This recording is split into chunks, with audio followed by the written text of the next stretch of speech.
las flores, alabar a Dios a una, que las crió tan donosas, lindas sin tacha ninguna. Dicen berajot en ellas, como dicen en la luna, así dice cada una, no hay más mayor que mí. Sobre todo es de alabar a el Jai Surolamim. Sobre todo es de alabar a el Jai Surolamim. Alabar quiero al Dios que es grande de lores y que crió para el hombre tantas maneras de flores. Y todas son diferentes en colores y en olores. Entre todas las millores es el almizclero mío. Sobre todo es de alabar a el Jai Surolamim. Sobre todo es de alabar a el Jai Surolamim. Saltó la rosa y dijo, toda se queden a un lado. A mí me toca alabar a Dios grande y abastado. Que de mí hacen xarope, también azúcar rosada, en agua sola lavada, la cara lavan conmigo. Sobre todo es de alabar a el Jai Surolamim. Sobre todo es de alabar a el Jai Surolamim.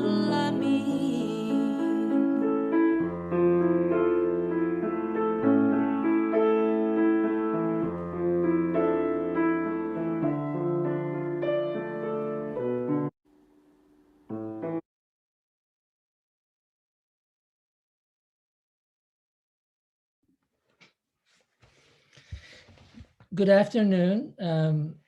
It's my pleasure to welcome you to this afternoon's discussion. I would like to start. My name is Reshat Kasaba. I am currently the Ann H. H. and Kenneth B. Pyle Professor of U.S. Foreign Policy at the Henry M. Jackson School of International Studies at the University of Washington. Before I start, I would like us to remember the people whose land we are on. The University of Washington acknowledges the Coast Salish peoples of this land, the land which touches the shared waters of all tribes and bands within the Duwamish, Puyallup, Squamish, and Tulalip and Muckleshoot nations. I am really pleased to be here this afternoon, and there are several reasons why this is really special for me. First of all, I guess some of you may know Binghamton University is my alma mater.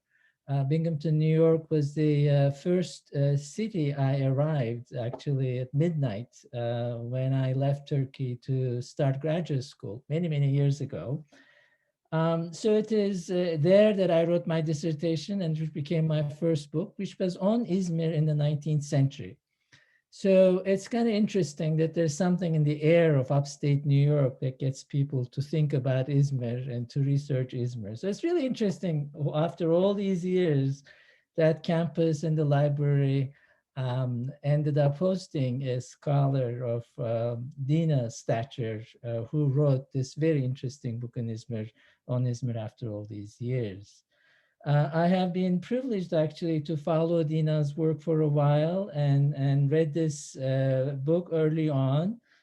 She is currently at the Binghamton University, Associate Professor of Judaic Studies.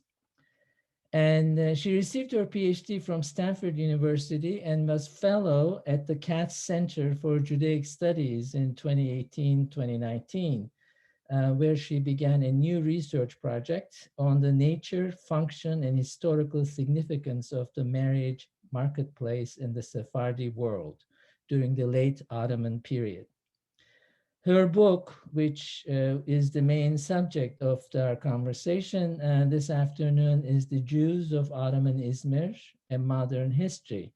It came out with Stanford University Press and was a 2020 finalist for the National Jewish Book Awards in the category of Sephardic culture. Now, I just want to say that this book obviously is something very dear to my heart, and I know why it is important. But it is also represents some of the sort of the best tradition that is evolving now in the study of Ottoman Empire. These are detailed, textured social histories of various cities and regions of the empire, which really gives us a whole different sense of what that huge entity was and how it functioned and what kind of people lived in them, what they did. And all of that actually, of course, makes us rethink some of the very facile generalizations people make about that part of the world and those cultures. So it is really important work, not only in the field of Sephardic and Jewish studies, but also in Ottoman and Turkish studies. I wish really we could have Dina here in person and show her all these beautiful things in this port city of Seattle, but the times are strange and we were not able to do this. Actually, we postponed this talk from last spring when we were hoping to have her here, and we thought, well, in a year it will be fine that she can come, but here we are. Dina is going to have a conversation with Devin Naar, my colleague Devin Naar, and that's another reason why I'm very pleased to be here. So I get to introduce Devin as well. Devin is currently Isaac Al-Hadaf Professor in Sephardic Studies and Associate Professor in the Department of History and the Jackson School of International Studies. I have been privileged to follow Devin's career here in Seattle. In less than 10 years, she really led and created and transformed Sephardic Studies program here into a not only national, but a place that has an international stature. At the same time, she established himself as a leading scholar on Sephardic history. His book, Jewish Salonika, Between the Ottoman Empire and Modern Greece, won a National Jewish Book Award in 2016 and the award for the best book in the field of modern Greek studies in 2017. Devin is now involved in a new project that focuses on Sephardic Jews in the United States and their encounters with immigration laws, an American concept of race, and their efforts to forge new communities in New York, in Seattle, and beyond. So I am very pleased to have all of you here. I can see 201 people are listening in. And I'm pleased now to turn it over to Devin, who will start the conversation with Dina.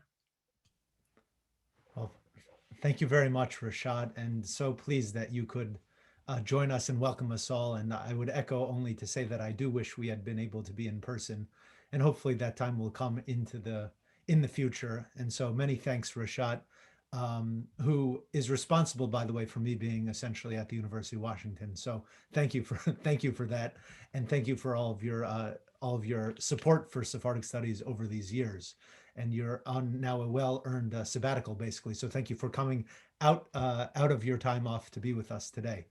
I'd like to offer some thanks as well to Strom Center staff, Director Noam Pianco, Associate Director Sarah Zadis Rosen, Program Manager Emily Thompson, Communications Manager Kara Schoonmacher, Student Engagement Director Lauren Kurland, and Events Assistant Rosa Lasley, as well as, of course, none of this would be possible without our Sephardic Studies Program Assistant Director, McKenna Mezestrano. So thank you to all of our staff and team for making this program possible. Also, special thanks to our co-sponsors and publicity partners at the University of Washington and beyond.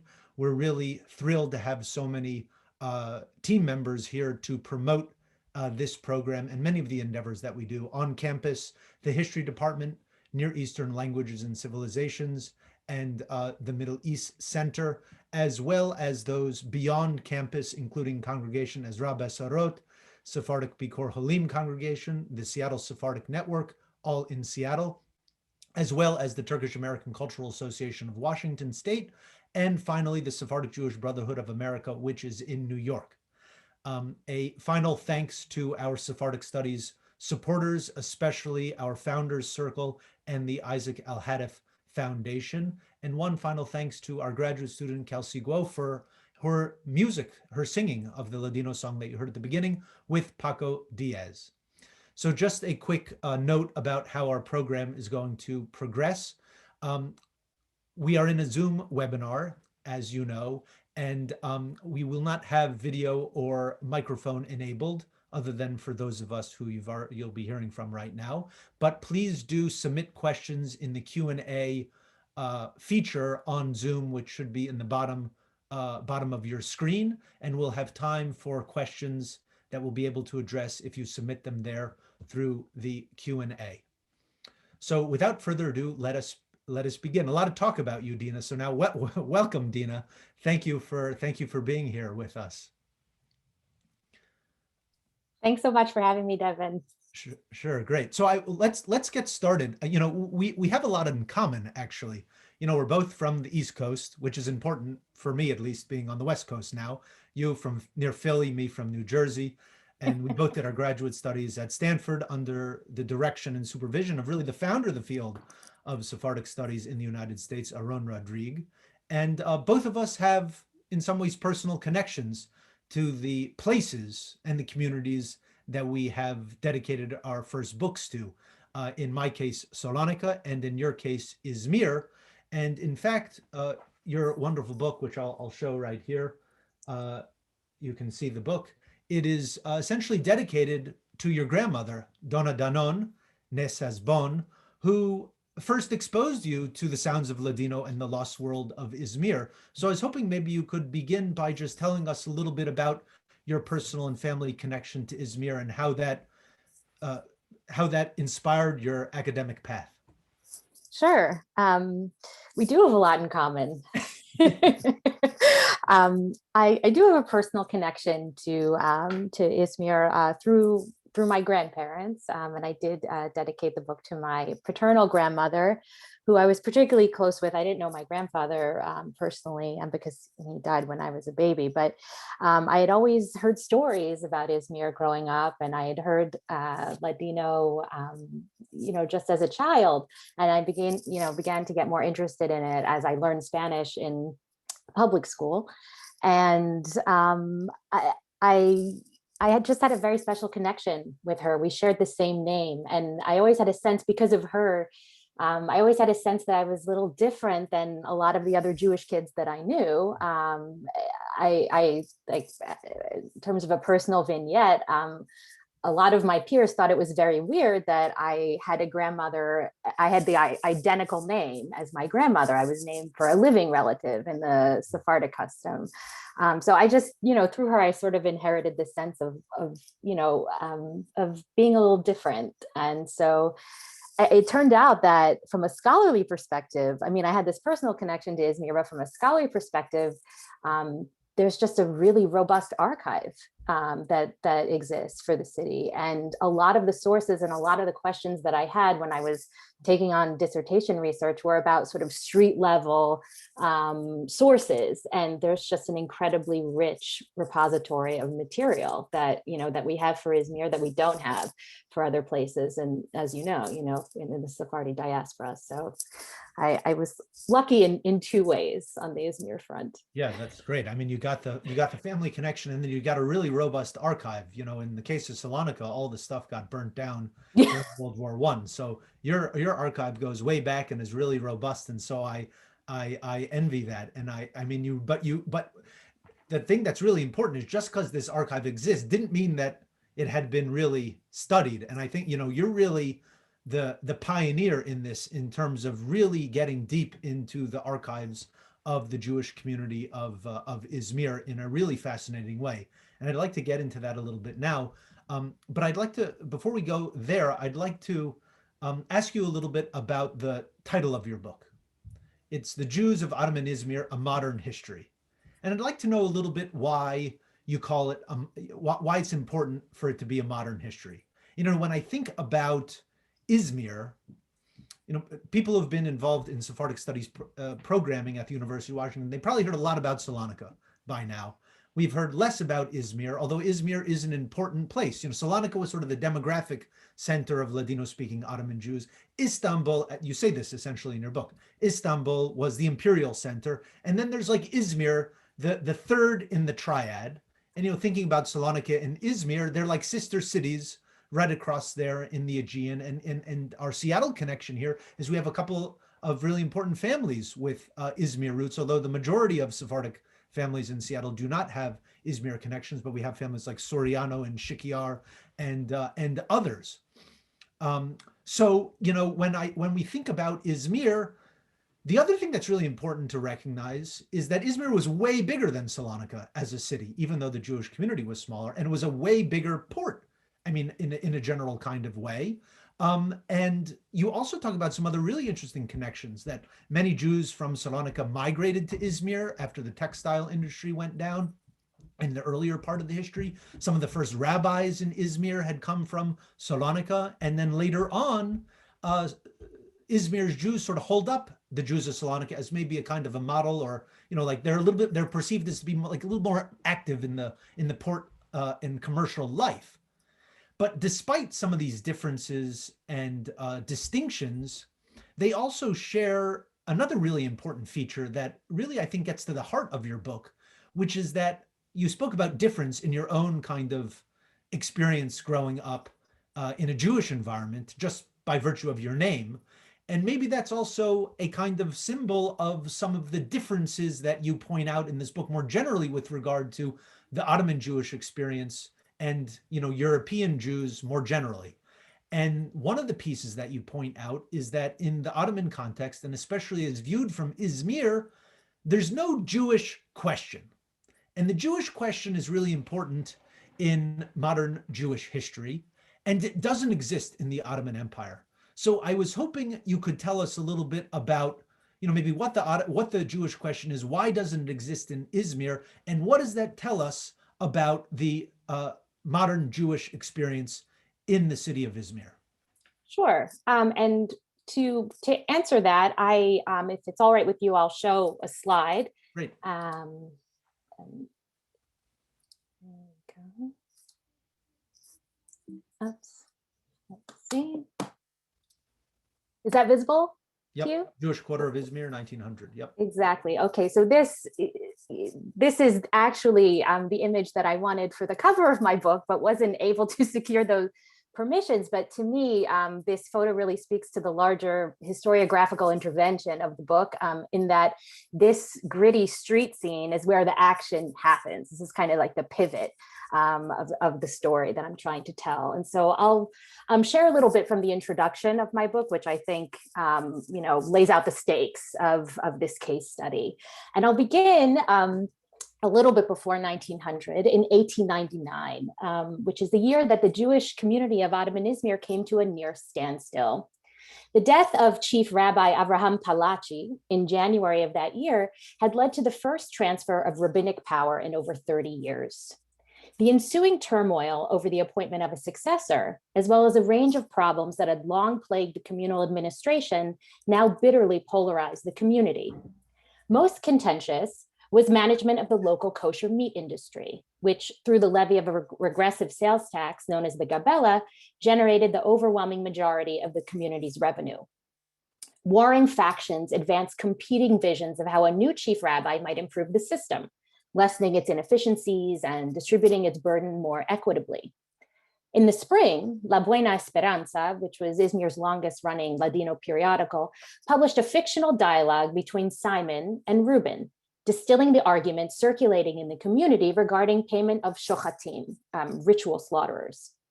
Simon remained skeptical about changing the traditional system, but Reuben insisted that the shochatim had monopolized communal coffers for too long. They engaged in a protracted debate. Simon, but that goes against religious rulings. Reuben, I beg you, enough. The rulings were made in other times.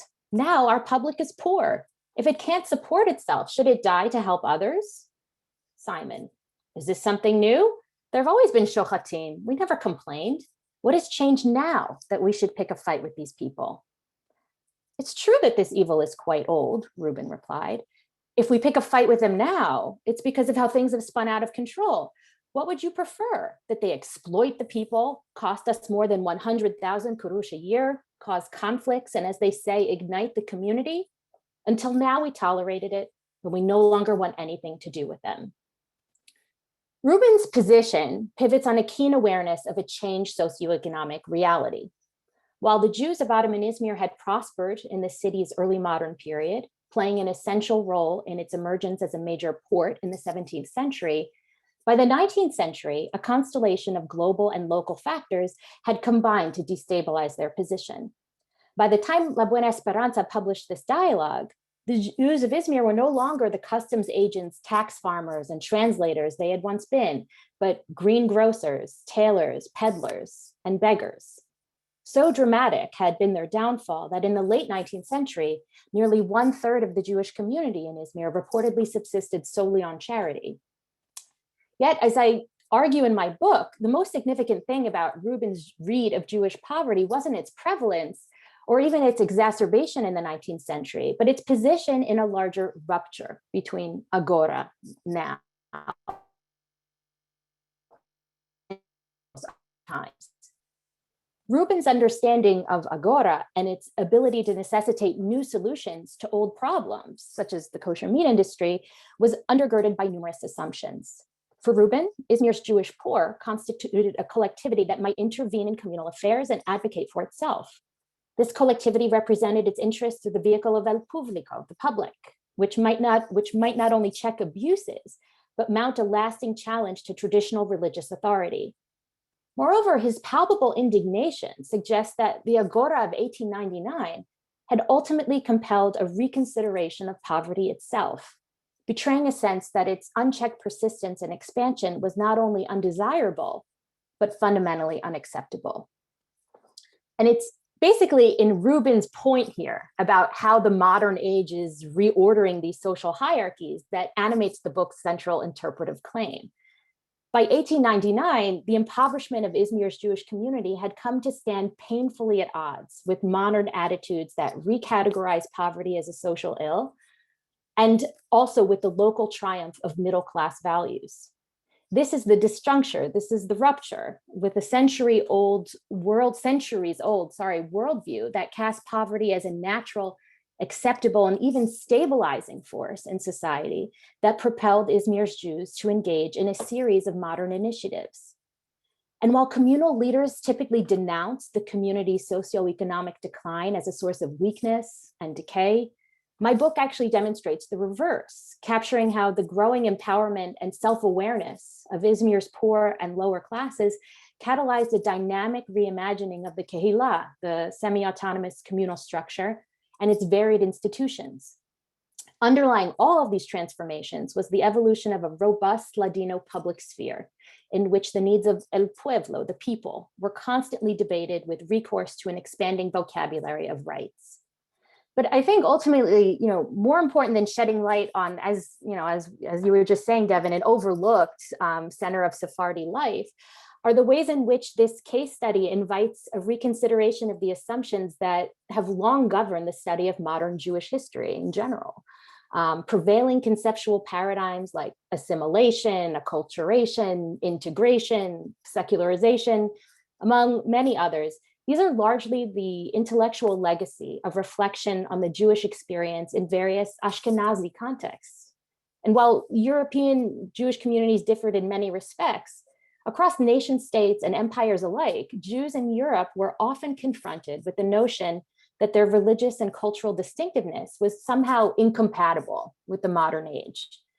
From the Russian absolutist empire to the German nation state to the secular French Republic, European Jews typically had to contend in some way with the homogenizing pressure resulting from a relentless tension between the universal and the particular.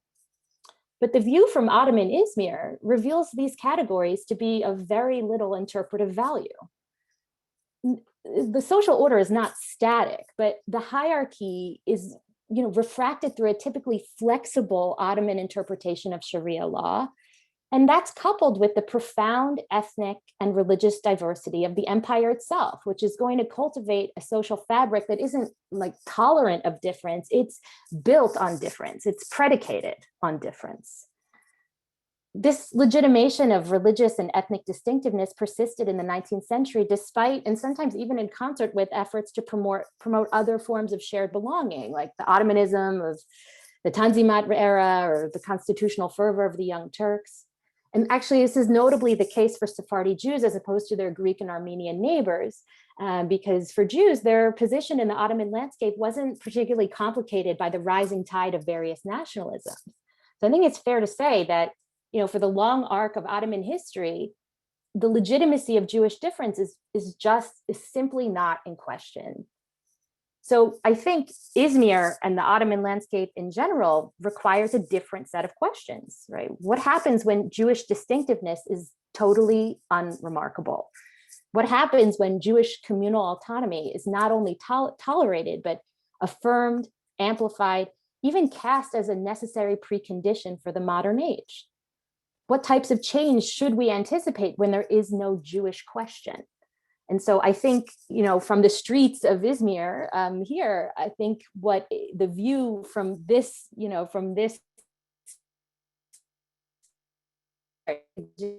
not attitudes to Judaism or Jewishness that undergirds their relationship to the modern age, but it's new attitudes to social hierarchy and class that animates their encounter. That's really fascinating what you're saying, Dina. And you gave us a really nice excerpt from your introduction there. And I think, this question of being Jewish is completely normal, I guess. And being different because you're Jewish is unremarkable. And there's no pressure to try to assimilate or try to transform who you are to accommodate the dominant culture, to switch your language or any of your religious practices. I mean, that's really remarkable. And that is very different from the stories that we get told about what's going on in Central Europe, in Eastern Europe, even in Western Europe. And that's a really, really important intervention that you're making there.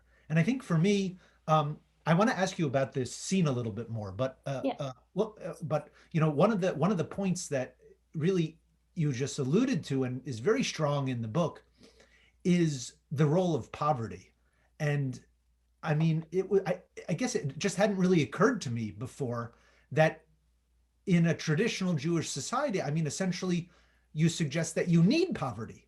Yeah. Poverty must exist in order for there to be people who can fulfill the religious obligation, the mitzvah of tzedakah, of charity. And if you don't have poor people, you have nobody to give charity to. So it's really, really important to have poor people in a traditional society. I don't know, could you maybe just comment on that a little bit of the importance of having poor people actually in that earlier kind of framework? Sure, yeah, that's exactly right. And actually, when you look at the Ladino Musar literature from a period, or a bit earlier than this, that in the ideal society that is often laid out by the rabbis in the Musar literature, that is how society was expected to be organized, right? That it's a stabilizing force. It reaffirms the kind of hierarchy, and it actually gives people an opportunity to perform charity. And there was no shame associated with it. And that whole shift, it starts to penetrate Ottoman lands, by the 19th century for sure, where people start to question the category. I mean, there used to be, like, there was work done on beggars in Aleppo, like they had a guild, right? There was a sheikh at its head. It was a job to be a beggar. It was not a remarkable part of living in an Ottoman city. That was just part of the landscape. And there's something, there's some kind of rupture that happens, at least, through the sources that I've looked at in Jewish Izmir, where there's something in the 19th century that shifts, where that's no longer okay. It's no longer acceptable. Fascinating. I want to turn to poverty and get a little bit more in depth. And I think you're going to show us some of the archival documents that you excavated. But could you just tell us what can we tell about these people from the image? What kind of people are they? Could we infer anything about their class or their professions? Looks like somebody's got maybe a cigarette or something. I don't know. Yeah. So do you know anything more about who we're looking at, or what this scene sort of like represents?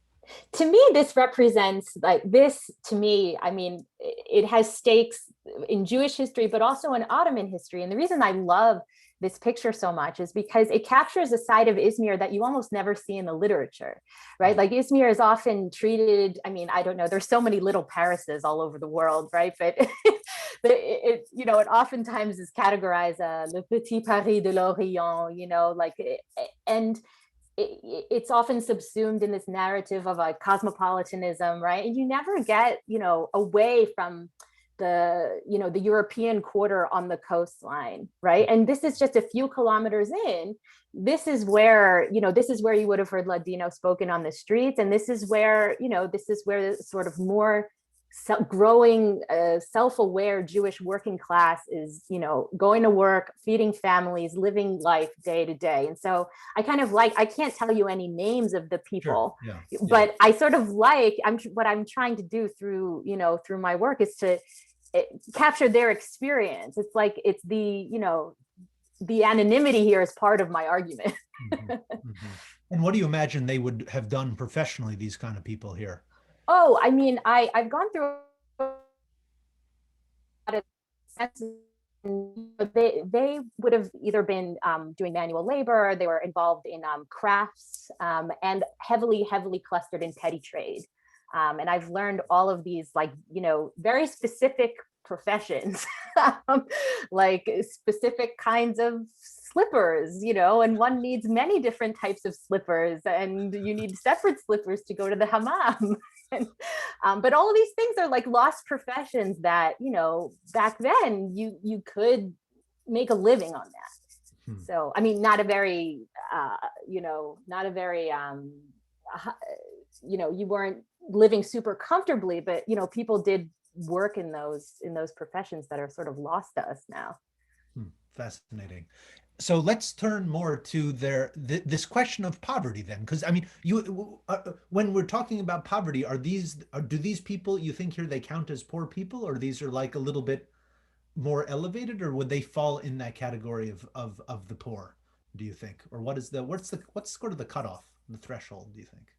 Well, this is not something that, it is possible to check sort of the price of different commodities, and the municipality has a price ceiling for certain things. So it is possible to kind of cobble together a kind of, sense of a cost of living.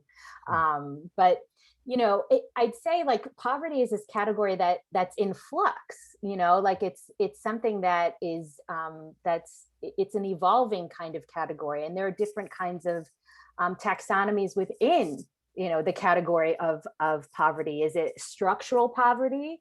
right? Or is it conjunctural poverty, meaning it's, the result of certain circumstances that were beyond your control, and you expect to be able to, improve your circumstances, and these are things that the community is really involved in debating and negotiating, like who is a worthy recipient of charity, and this is where you get the sort of penetration of these more Western attitudes, right? Who is just begging because they're lazy and they're sinful and they're not industrious, and they rather get a handout than actually, work for a living. So tell us a little bit about how the Jewish community gets involved in transforming this understanding of poverty. And I think you're going to maybe tell us a little bit. You bring an example about Purim, about the Jewish holiday of Purim. And yeah, tell us what kind of document that is, and what is, if being Jewish is not the problem, being publicly Jewish is not the problem, but being publicly poor brings dishonor to the community, so how does this sort of play out? Yeah, well, so that's exactly it. I mean, that I wasn't expecting to come to this topic through the holiday of Purim. It was never really something that I paid attention to that much, like of all the things I was tracking in sources. But I started to notice that there was just like this anxiety in the late winter, that Purim was approaching, and that the community had to sort of mobilize and come up with strategies around the holiday. And sort of learning more, it was just like a lot of hand wringing on the part of the communal oligarchs. Like, what are we going to do? And I, piecing together what the local rituals were. I mean, one Allianz observer in 1891 is going to say, "Oh, you've never seen Purim like it's celebrated here. It's like Venetian glass and myrtle branches and all kinds of parades and costumed revelers and drunkards, like just a lot of merrymaking on the streets." But what I realized is that, the big concern here is this procession of beggars that was part of how the holiday was celebrated, because there is a tradition of giving charity on the holiday. And it became the kind of standard practice for there to be a procession of beggars through the streets from morning till night. And so that became this major preoccupation for communal leaders, that has to stop, because it allows in one of the sources that I'm thinking of, right, they talk about how it allows misery in all of its shapes and sizes to come out into the streets. So, coming right, when when you're studying Jewish history, a lot of the case studies that you are drawing on are European case studies. And so my first instinct was like, okay, there's got to be some anxiety here about Jewishness. Maybe it's, it's uncomfortable. Maybe they're, who knows? You sort of assume there's this vulnerability that they experience as Jews. And what I realized, through mining this material, is that that's not it at all. They were completely used to people being publicly, having public processions, that, the Corpus Christi processions of Latin Catholics, like the Eastern Orthodox had their processions, and it was only natural that Jews would have theirs. But the point was, these public manifestations of the holiday basically put the community's poverty on public display. Right. And there's also this, this concern around disorder and unruliness, and, this concept of what is appropriate in the public space. And that becomes the major concern. So here, I mean, this is just an example of the, archival material that we have from Izmir. And this is where, they're basically the rabbinic establishment, along with the lay leadership, are basically deciding that we are going to announce in the synagogues, there is to be no public, charity procession. Don't dare go out into the streets. So that, it was really Purim that sort of opened my eyes to this, really just constant concern around the visibility of poverty. Speaking of eyes, the document, and a lot of the documents that you cite are in Ladino, in Judeo-Spanish, in the special, now defunct Sephardic style of Hebrew cursive known as solitreo. Could you comment on what it was like to go through, like, how did you figure out how to read this stuff? And what was it like to go through, I don't know, hundreds, thousands of pages of material in, 19th century defunct cursive? Like what Yeah, was that well, like? thank you. I appreciate that question because I mean, now it feels easy to me because it's become second nature. But thinking Right. back to when I first opened these Pinkasim, I sort of realized like, okay, now I understand why no one's really done so much with this. Because, when I went to the archive, I mean, all of this material, I mean, to be honest, I don't really know exactly how it was taken out of Turkey. I believe probably illegally it was deposited in Israeli archive. Hmm. And so when I went to order the material from Izmir, they said to me, "Oh, no one's ever, you're the first person in 30 years to look at this." Wow. And Wow. it is a kind of pretty significant barrier to entry, but I sort of realized that if I don't learn this script, if I don't invest the time in, I'm not going to be able to do the kind of history that I want to do. Like I won't be able to do social history the way it should be done. Because a lot of our knowledge of the Sephardi diaspora comes from the gaze of westernizing elites or alliance observers or newspaper editors, and all of that is crucial, but I wanted to round out the picture. And especially in a case like Izmir where we have so much, it was worth the investment. It was hard at the beginning, but That's great. So it sounds like if it's second, so you're keeping your diaries, I suppose, in Sully Trail by oh, now. 100%. Yeah. Great. So, in addition to the intervention that the leaders of the community do in trying to stave off these kind of stay off these public manifestations of poverty so that, they don't bring dishonor, essentially, or critique from the other communities and elsewhere. The community establishes like essentially specific institutions to manage the distribution of charity. And maybe could you tell us a little bit about that? And I think maybe have an Yeah. image for us too there. Sure. Yeah. So this, just a few years before the source that we just looked at, right? This is one of my favorite primary sources. And yeah, basically there's a consensus on the part of oligarchs in the community in the 70s that there's a crisis of begging in the Jewish community, that the Jewish quarter is overloaded with beggars, and it's just not a sustainable situation anymore.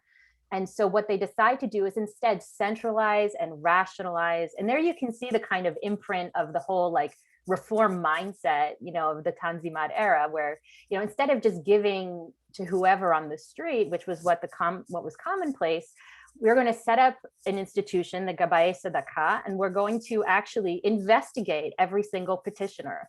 We're going to look into their circumstances, and then we're going to convene as a committee and decide, is this person worthy of charity, or should they be, turned away?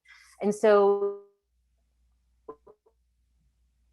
it's kind of a course of a few years, but if you look at the source, you can see like the claim for charity is described, and then in another handwriting on the bottom there's the decision.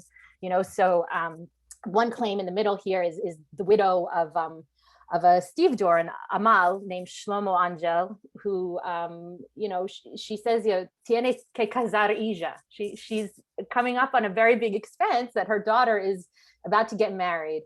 So she has to come up with a dowry, and lots of other financial hardships are in her future. And so then they decide, and in her case, they did decide to give her a one-time regalo, right? But other people, they get on a kind of routinized kind of distribution, like they call it a semanada. Yeah, or semanada mesada. yeah, semanada or mesada, right? Some people get an allowance of bread, right? But the whole idea is that it's centralized. And in their mind, this is the modern way to give charity. It's not just willy-nilly. It's like, no, it's organized, it's been investigated, and we've checked, and all of these people are actually in need. That's really fascinating. So how would you how would you be not worthy of charity like that? How do you get excluded from that? Are you just so poor, or you're so, what is it, a moral failing, or what are the? Yeah, like they might say, well, you should, there's one case of a woman where they say, you know, que se meta a servir, like you could work as a servant in someone's home. Like, you know, I think that's the, you know, that's the kind of impulse, is like, if you're able to be self, you know, to take care of yourself, that's, you know, that's the direction they want to steer people in. And it's also why they start to take on all of these communal initiatives around vocational training for kids. So some people are turned away, you know, but people who are, you know, widows, orphans, those people typically, they merit charity. They absolutely are deserving of communal support. But like, you know, if someone is just fell on hard times, or it appears, you know, sometimes they check in with neighbors and they say, yeah, he's kind of full of it. Like he could work. So Haragon. Yeah, exactly. Lazy, yeah.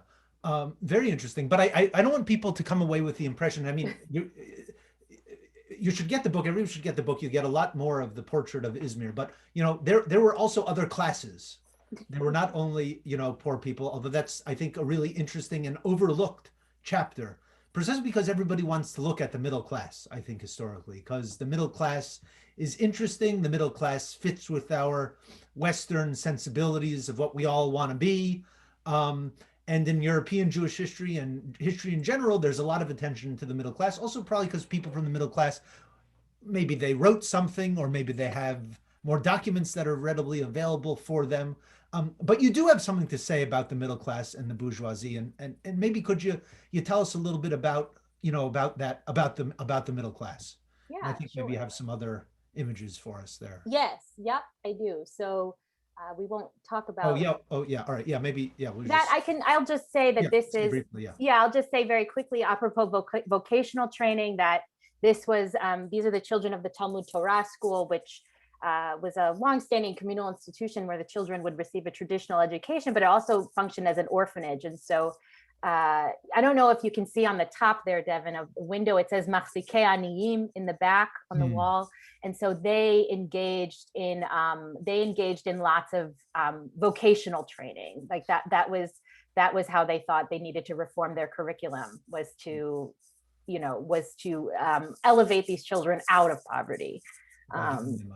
Vocational training. Okay. Yeah, exactly. But so in terms of becoming bourgeois, this is another piece of the community's transformation, where this is kind of the aspiration that a lot of people have.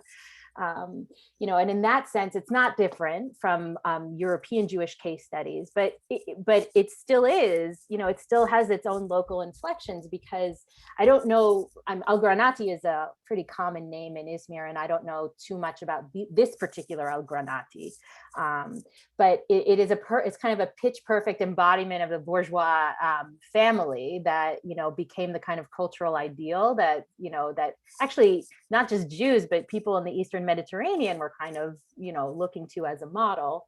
And so, this family doesn't look like the kind of family that you'd see in that first picture that you showed us of the Jewish, right?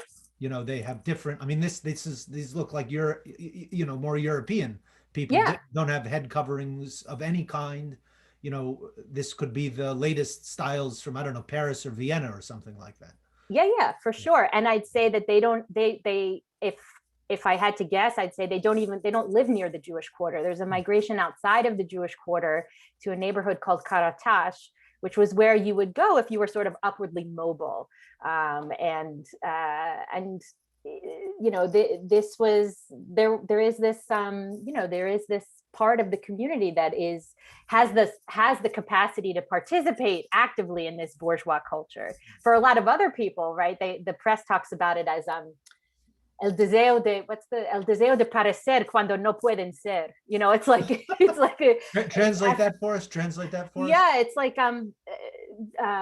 the desire to seem a certain way where you can't actually be that way. Right. Yeah. It's like talk that walk the walk. I don't know if Walk the you- walk. like, yeah, it's like make it look like you're doing it. Yeah. Right. Yeah. Yeah. But I mean, in some ways, I think I say this in the book, in some ways, that's actually the most authentic kind of bourgeois experience because it's all about appearances and constructing a certain image of yourself. Right. That's right. And I guess it also relates to the general community reform, which is about appearing to not have poor people in public. And you want to appear to not have poor people in public as a community. And you want to appear to be middle class if you can swing it. Right. If you can. You don't have any relation. Do you have any relationship to this family at all, or this is? No, personally, I don't. No. Oh, okay. Okay. No. Perhaps someone in Seattle does. I wouldn't be surprised. Dina, there is a comment in the Q&A in the chat that apparently there is someone listening whose family this is. Oh wow! Yeah, Wow. Rachel Brotnick. Oh, okay. Wow, that's Yeah. great. Well, we'll Yeah. get. And we'll she's get wondering the how rest. you got the photograph, actually. It is from the archive in Beit Yeah. Hatzfutzot in Tel Aviv. Look at that. Yeah. Okay, there we go. Great. Thank you for sharing that, Rashad. Great, and I think you're going to share one other piece, and then I think maybe we'll have to wrap up. I think to save time for some questions. Sure. It's okay. Yeah. Yeah. So this is another example of how the bourgeois culture starts to, get more entrenched in the community where there's a kind of impulse to, there's certain activities that are deemed appropriate leisure activities for bourgeois families. And so, this kind of connects with poverty too, because what the bourgeois kind of conception of giving charity is more like philanthropy and engaging in respectable leisure at the same time. And so a lot of these communal institutions start, having these balls and charity events where people can, be conspicuously bourgeois and also give charity at the same time. And so this source comes from, it's a program for a ball that was held for the benefit of the Talmud Torah school in 1907.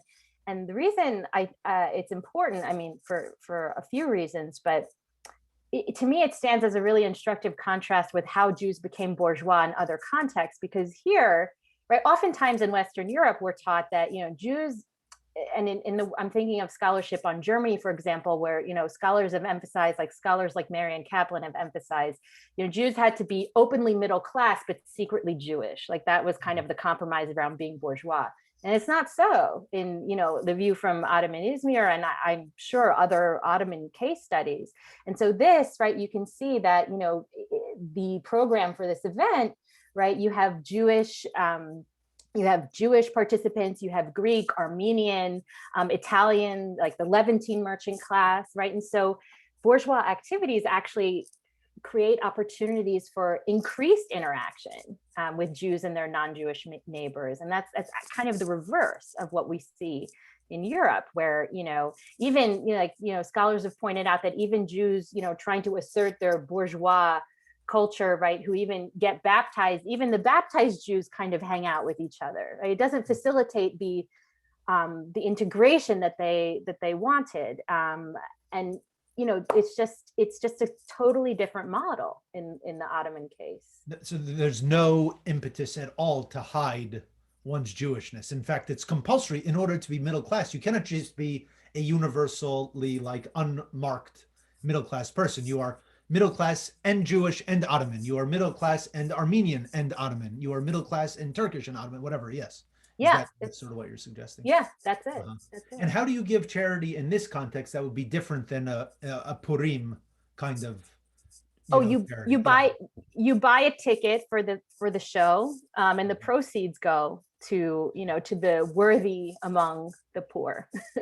That's instead of unchecked poverty in the street. I see. Interesting. Or instead of going to an unruly Purim carnival, right, you would go to this dignified event instead. Right. And I guess the fact that this is in French is also very significant, because it shows that you're supposed to have a certain, not only level of education, but a certain kind of education, a French oriented education, a European education. And so these would be people who probably had gone to Alliance Israélite Universelle schools or other kinds of schooling that would have brought French really into into their center of their lives. And that probably would have been, am I right to infer that that would have been the language of interaction between Armenians and Jews and Greeks and Levantines in this kind of a space? Yeah, I think that's safe to assume. Yeah. Mm-hmm. Yeah, and you can see it's not an accident that like on the program is, you know, poetry by Victor Hugo. Like, right. So really a kind of a French orientation there. Yes. I know you wanted to tell us something about taxation, and we don't have too many more minutes, but maybe just you could give us one little snippet about the importance of the role that taxation, you know, played. I don't know. Yeah, as it relates to kosher slaughter, because this, you know, in your book, you get into a lot of detail, but basically all of the institutions were funded through the income that derived from these taxes on kosher products. So maybe could you just tell us a little bit about that, and then we'll turn to questions. Sure. Yeah. So this I think is maybe what makes Izmir different than other Ottoman case studies. For, you know, Salonika especially comes to mind, because basically the entire the community is responsible for maintaining itself and all of its institutions, schools, you know, synagogues, etc. All of that, the community sustains on its own. And in Izmir, that the money for those institutions was generated from revenue from taxes on kosher goods. And the logic being, okay, demand for kosher goods is inelastic, right? There's always going to be demand. I mean, in the communal oligarch's mind, there was always going to be demand for kosher meat, for kosher wine, for kosher cheese. And so, you know, we're going to put a sales tax on that, which they called Gabbaé taxes, right? And that revenue we put towards the schools, we put towards the maintenance of the community. And it's really the lifeblood of the community. I mean, there's one press article I'm thinking of that basically says, you know, when there is no meat, the community shuts down, right? There's just no way to sustain the institutions. But I started to see in the sources in the late 19th century that, you know, this had always been a source of class conflict, right? Because sales taxes, we know, are regressive. This isn't like, you know, specific to Izmir or Sephardic anything, right? It's just regressive, and it burdens the poor consumer much more than his wealthier counterpart. And so it had always been a source of class conflict, but in the 19th century and the early 20th century, they started engaging it in really different ways I think that we could say are maybe modern, where there's this kind of heavy duty politicization in the community around the tax, you know, where people start thinking of themselves, they stake out a position on the tax and they talk about themselves as partidos. I mean, really, like party with a platform, and they express their, you know, their opinions on, you know, on the future of the community and the stakes of the tax. You know, as consumers, they sign petitions, they boycott kosher meat. They are really active politically. And it's all in this really robust and exploding kind of Ladino public sphere where there's tons of pamphlets, and, you know, it's just the question of the day in the late 19th century. And so I brought two examples, and then I know we have to end, right? So the conflict over rabbinic succession that I mentioned in the beginning, when Avraham Palachi dies after 30 years as chief rabbi, right, immediately just declare him chief rabbi, right? They're his supporters, they want the dynasty to stay in the Palachi hands, right? The first thing they do is go to the slaughterhouse, right? Start slaughtering animals on behalf of Palachi, you know, as head of the community, right? But, you know, his detractors don't want him to be there. And so ultimately there's two dueling administrations and two sources of kosher meat in the community, and people start talking about themselves as colelistas, right? People who believe that the Palachis have usurped the position of chief rabbi illegally, and palachistas, right? And the palachistas are people who campaign on stop oppressing the poor, lift the Gabbaé, right? In fact, the governor general of the province usually don't get involved in any of these things, but it starts to explode a little bit. And he starts to take an interest in this coup d'etat, and he learns that, you know, the people orchestrating this, you know, this Palachi takeover are, you know, menders of sacks, greengrocers, fishmongers. Like, these are not like the power brokers in the community. I mean, well, that's the thing. They are brokers of power, right? But they're not the traditional ones that we tend to think of. So here, this is an ad, right, that like really speaks to how people are understanding themselves.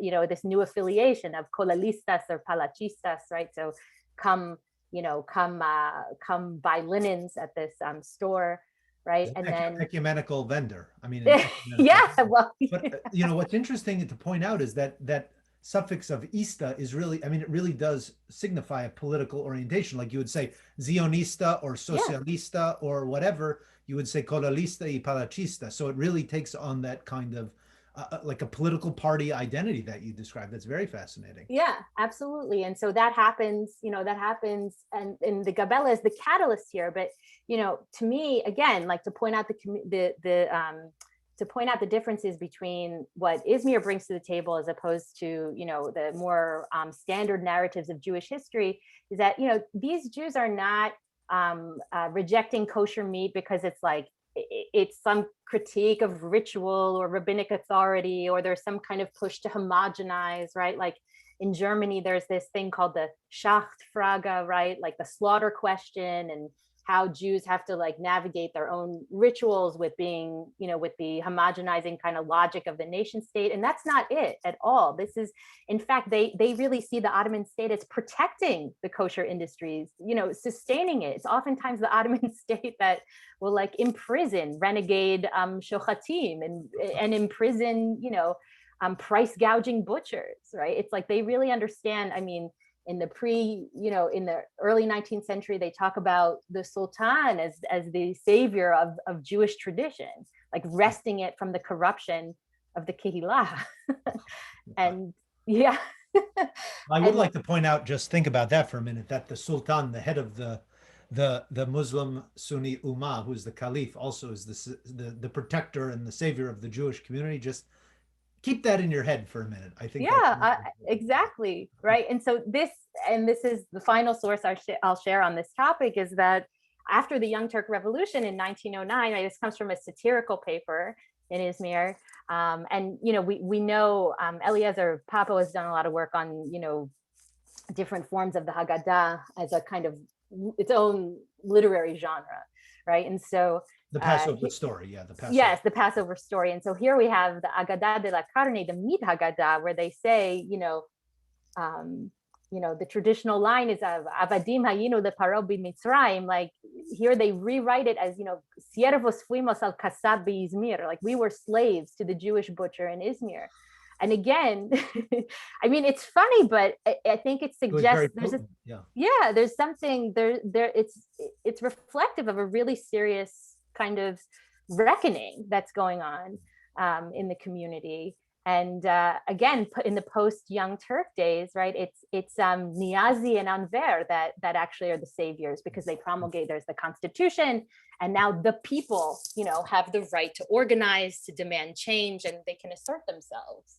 Wow. So it's really fascinating. I feel like we could go on for another hour, Dina, and I hope we will be able to continue this conversation on our own. I'm very sorry to have to wind up now, but thank you for really sharing some really wonderful aspects of your research and your book. And I do hope that all of our listeners and attendees will take it upon themselves to get a hold of your book, read the book, and learn more about the story of the Jews of Ottoman Izmir and the really innovative interpretation that you bring of what does modernity look like? What does Jewish modernity look like from the perspective of the Ottoman Empire and specifically the city of Izmir? So thank you very much for that. I'd like to now turn it back over to Reshat and give him the opportunity to ask our the first additional question here, and then we'll have time for a few more questions. So please, Reshat, comment, question. The floor is yours. Yeah, I also want to thank you know, for your presentation, and also a really, really interesting book that you've written. I certainly have learned a lot, and I don't really, maybe some thoughts and maybe see how you think about my thoughts in a way.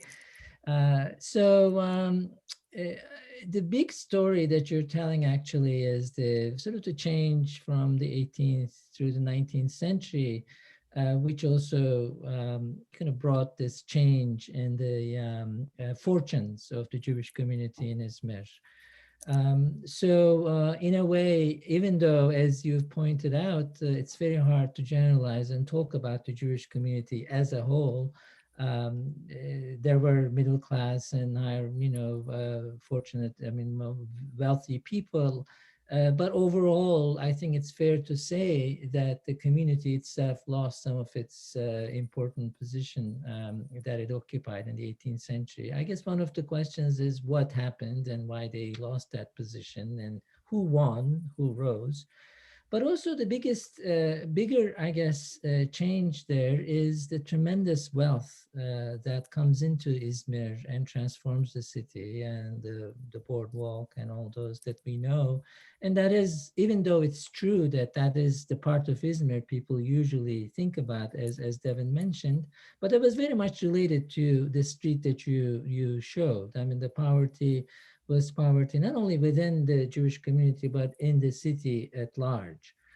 So I guess one question, as I was thinking, listening to your conversation with Devin, one question I have is that the Jewish community somehow it was encouraged, and through its internal mechanisms and laws, etc., rose to protect this community somehow, to protect the poor, to kind of do all that.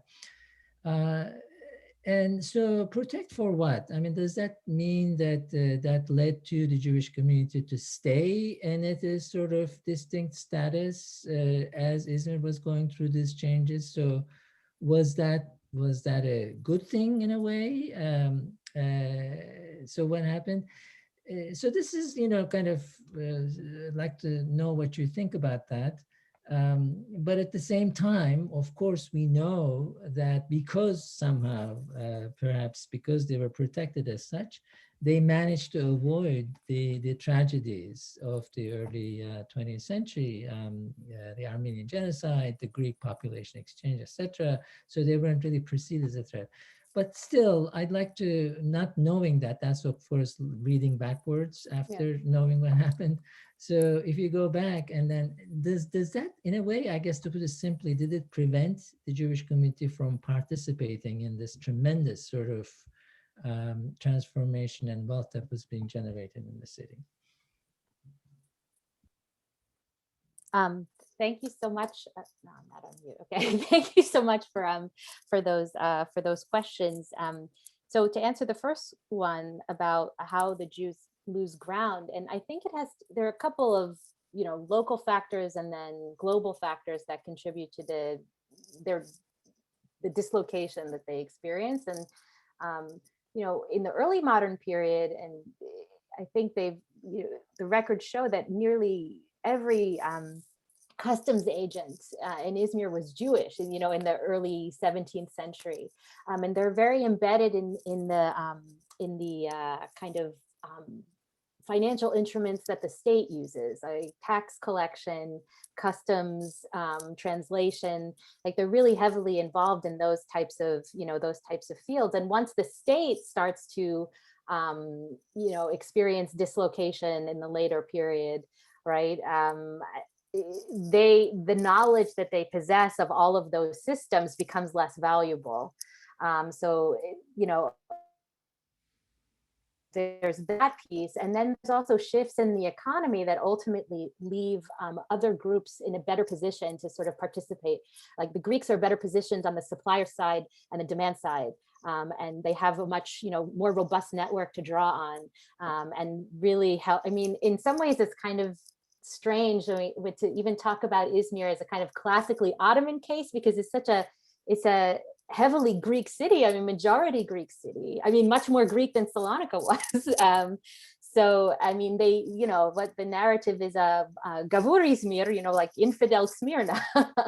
I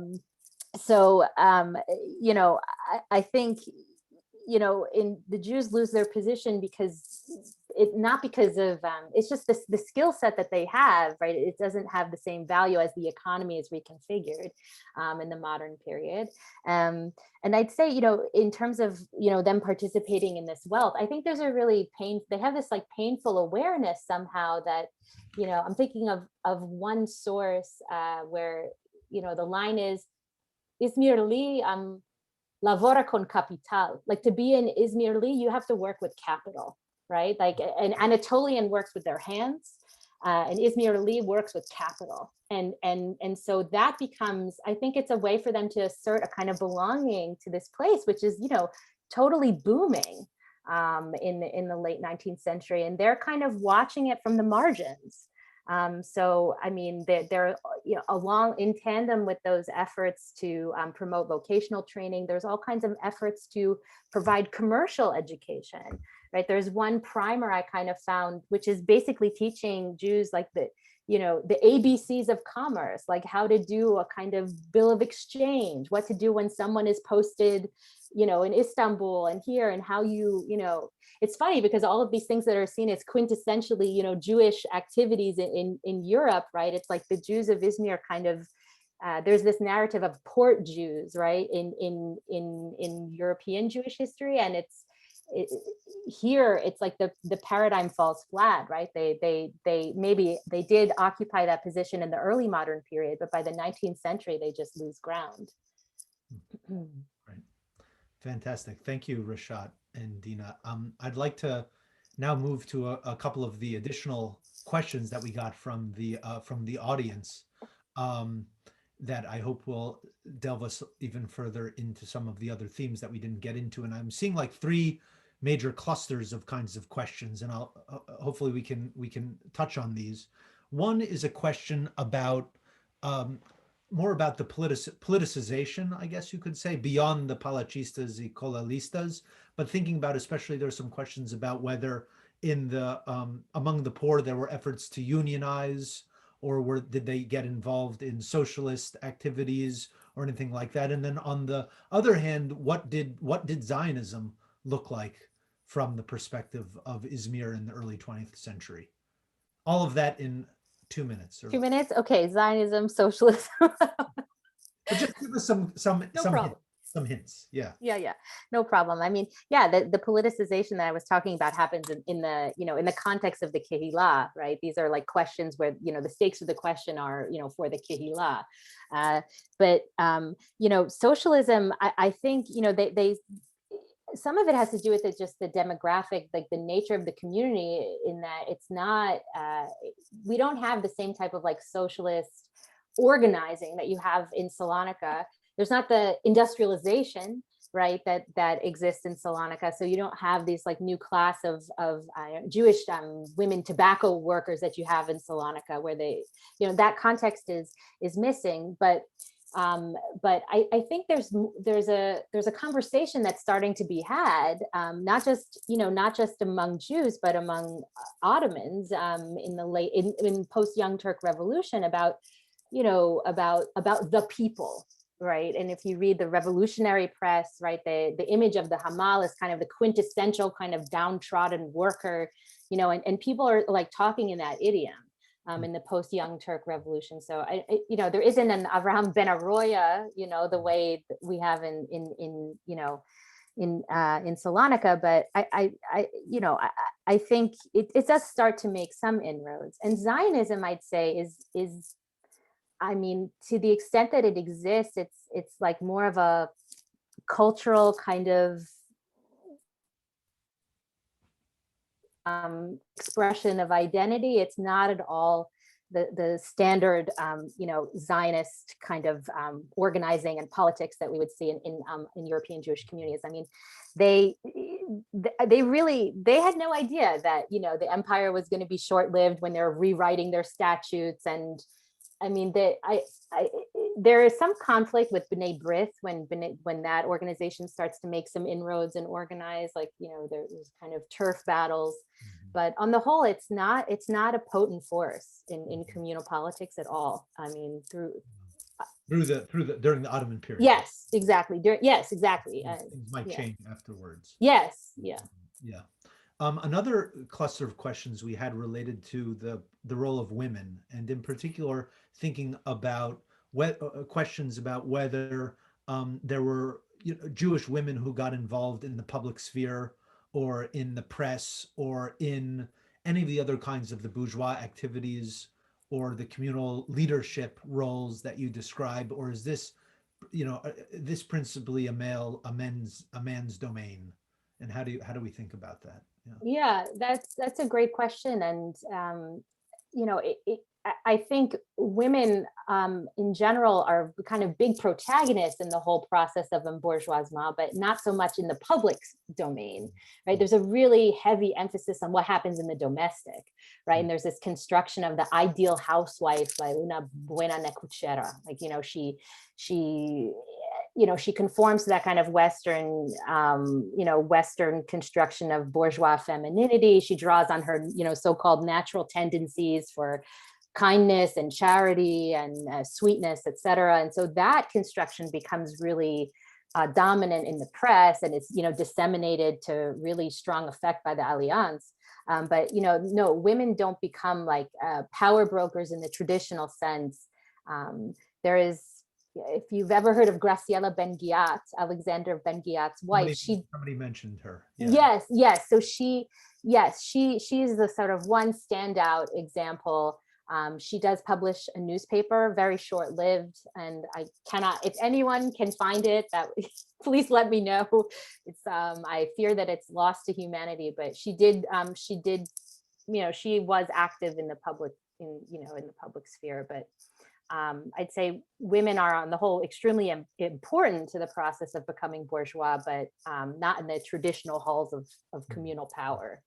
Great. We have so many other really good questions, and we're unfortunately not going to be able to get to all of them now. But there was another cluster of questions that maybe this will be our final one for right now, which related to Ashkenazi Jews in Izmir. And I know you have a section actually on Jews from the Russian Empire, and there was some interest among people knowing, like, so how did Ashkenazi Jews wind up? Somebody in the comments said that they are descendant of Ashkenazi Jews who wound up in Izmir.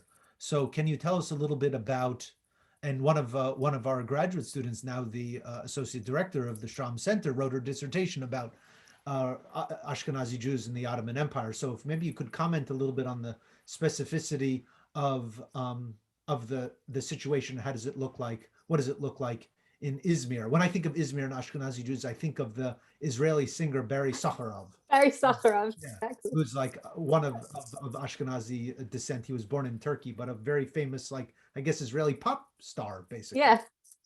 So tell us what is the situation with Ashkenazi Jews in this Sephardic world? Well, yeah, sure. So they start to come into Ottoman cities as refugees from anti-Semitic violence, from pogroms, and of course it intersects with issues of poverty right away in Izmir, because a lot of them are heavily impoverished, and it only sort of amplifies the anxiety around Jewish poverty when you have, Yiddish-speaking Jews who are wandering the streets, begging for charity. And so the community actually devises this kind of wild plan to create a kind of shelter for them in this part of the Jewish cemetery. And like that to me was so striking, because it's like there can be no stronger statement about like where does public poverty belong, like in this deserted part of the cemetery, right? Like, they talk about them as barakas, like building like sheds for them. So I think the community, sense that, okay, there is a kinship there that the community should be helping to support them, but there's also there's not a little bit of a kind of suspicion, of a kind of and maybe even antagonism, when the amount of Russian Jews starts to creep up, such that the community starts to feel they might get their own shochet. What does that mean for the Gabbaé? Like they say, they don't let them even have their own building for prayer, because then they might get a shochet, and there goes the community. Then you'd have the kolalistas, the palachistas, and the Ashkenazistas, I guess. Exactly. Yeah. That is one political affiliation I did not see in the sources. That's fascinating. So everyone, thank you again, Dina, for this wonderful conversation and for sharing your insights and your scholarship. Everybody, please do check out The Jews of Ottoman Izmir, A Modern History. Thank you all for joining us today for this conversation and this program. If you signed up, as everybody did, if you got in, you'll receive a follow-up email with a link to the recording in the next few days. And as you see here on the screen, please join us for the annual Strom Center Graduate Fellows Colloquium, which will feature 6 students who are pursuing research at the University of Washington, mainly in fields related to Sephardic studies, which is just really wonderful growth and excitement around various aspects of Sephardic studies. And I hope you will join us for that. It is free and open to the public. If you'd like to see more programming like this, I also hope that you'll please consider making a gift to support Sephardic studies at the University of Washington. We would be very grateful for any of your support. All of the things that we do come from public support from people such as yourselves. And finally, for any University of Washington students in the audience, obviously, we recognize that these times are very challenging, and please know that there are resources at the University of Washington who are ready and waiting to be of assistance. Finally, once again, thank you to all of the Strom Center staff. Thank you to Rashad Kasaba for your introduction and for your comments and questions. And finally, and most importantly, thank you again, Dina, for joining us for this conversation today. And congratulations once again on your wonderful book, The Jews of Ottoman Izmir, A Modern History. It's been a pleasure to speak with you today. Thank you. Okay. Bye-bye.